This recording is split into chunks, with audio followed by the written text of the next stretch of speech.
nondescript town of Tamil Nadu, this young girl may look like just any other able hand, conditioned to accept a fate of grinding work with no economic independence. But X mind just defy your thinking. She's equally adept at skills which a few years ago you thought were only for the city folks. Yes, she is a BPO employee at Basic Group, a rural BPO that is helping X and many like her to pocket a decent monthly salary without having to wander outside in search of jobs. But since when have BPOs started to come to small towns? DC Group founder Saloni Malhotra, a student from IIT, says opportunity in the untapped small towns of India is the key reason to shift BPOs from cities to towns. In 2005, we saw that the BPO space was booming. India had made a mark across the world with its services business, and we saw there was a lot of attrition in the companies that were offering these services. Primarily, the attrition rate was due to the industry that pushes lower salaries lower, and people end up living in at lower salaries in the cities. So we said if you start taking the jobs back to where people are coming from, it would just become more meaningful for them, and therefore more meaningful for the company that was employing them as well. And surprisingly, the quality and range of service in this town of district is just as good as big cities. A fact possibly due to impressive education levels. So at the moment, if we have services from transcription, we have web management, we have cross-browser testing, we do HR processing, and most like any other normal mainstream BPO would do. So there's no limit to the services, and we are limited only by the client opportunities and what we are able to bring to the table. And limitation with client opportunities meant a lot of convincing to get the business. The first is whether there is educated talent available or not. And our response to that always was that look, these people are anyways coming and working in a larger facility in Bombay, Bangalore, Chennai. So why would they not work over there?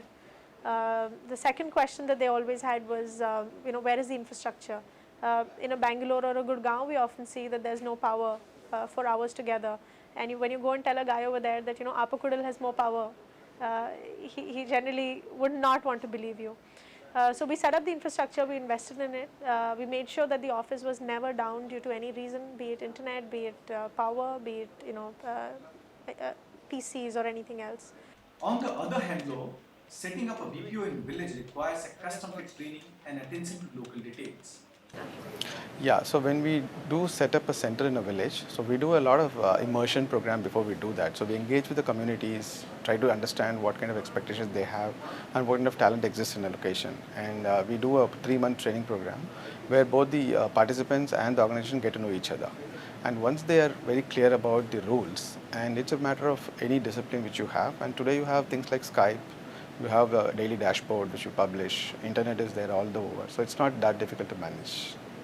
Vitsa Lakshmi, a mother of 13-year-old, is the testimony that with a proper induction and training, anything is possible even for these small town girls. Today, while Vijaya Lakshmi executes data entry for an insurance company at Desi Group, she is also a caring and providing mother for her adolescent daughter at home. Yes, I like that job. For earn money, then the most comfortable timing, then very atmosphere is very like that, so that only I do. The success of Desi Group in rural towns has been encouraging both in terms of its engagement with the local communities as well as its revenue.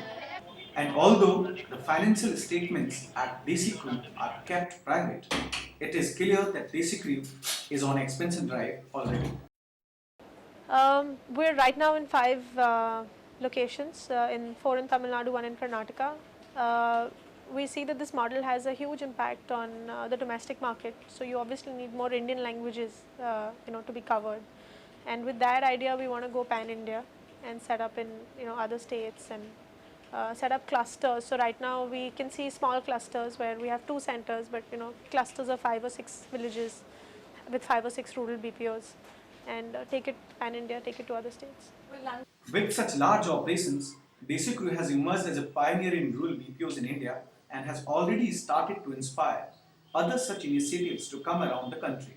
And if things continue like this, it would just be a matter of time before villages too could boast of being exporters of services along with agriculture.